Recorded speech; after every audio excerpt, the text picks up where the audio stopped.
Zee 24 तास एक पाऊल पुढे। क्षेत्रात भरीव कामगिरी करणाऱ्यांना दीनानाथ मंगेशकर स्मृती पुरस्कार देण्यात येतो। यंदाच्या पुरस्कारांची घोषणा लता दीदी आणि हृदयनाथ मंगेशकर यांनी केली।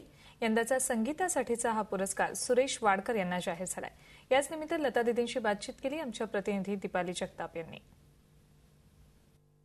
मास्टर दीनानाथ मंगेशकर पुरस्कार आज जाहीर झाला। लता दीदी स्वतः आपल्या सोबत आहेत, आपण त्यांच्याशी बोलूया। लता दीदी, सुरेश वाडकर यांना पुरस्कार देण्यात आलाय, काय सांगाल त्यांच्याविषयी?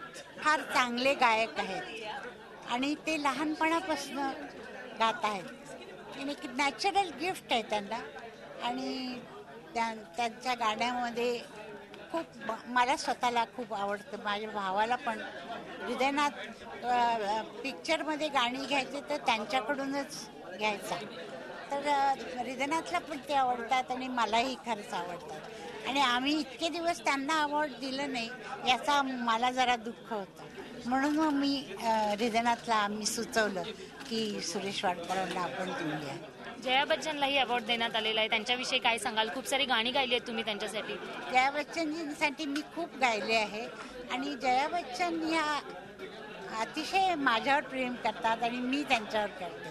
अनेक वेळेला मी म्हणजे त्यांना आम्ही फोन करतो, बोलतो, त्यांचं माझं अतिशय चांगलं आहे। दरवर्षी तुम्ही ड्रामा मराठी जे नाटक असतं आपलं त्यांना पुरस्कार दिला जातो, यावर्षी तो दिला नाहीये, काय कारण आहे? नाही, त्याचं कारण आम्हाला चांगलं नाटक नाही मिळालं, म्हणजे आम्ही त्याच्यासाठी जजेस ठेवतो आणि ते बघून आम्हाला सांगतात, तर यावर्षी आम्हाला कोणी सांगितलं नाही।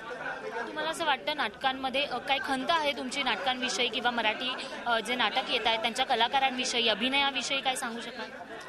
नाही, आता नाटकाची पद्धतच बदलली आहे।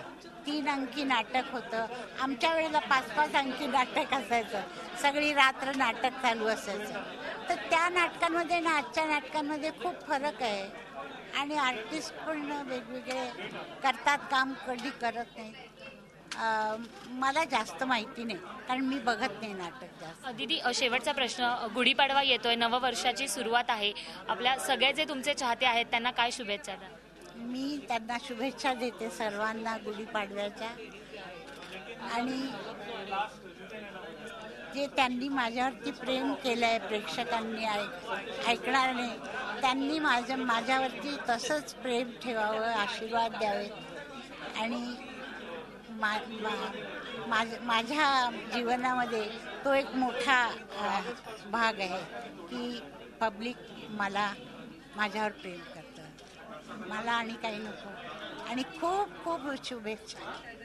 आणि मला फार वाईट वाटतं की दुष्काळ पडला आहे महाराष्ट्रामध्ये, तर त्यातनं काहीतरी निघावा, अचानक पाऊस पडला तर फार बरं होईल असं वाटतं।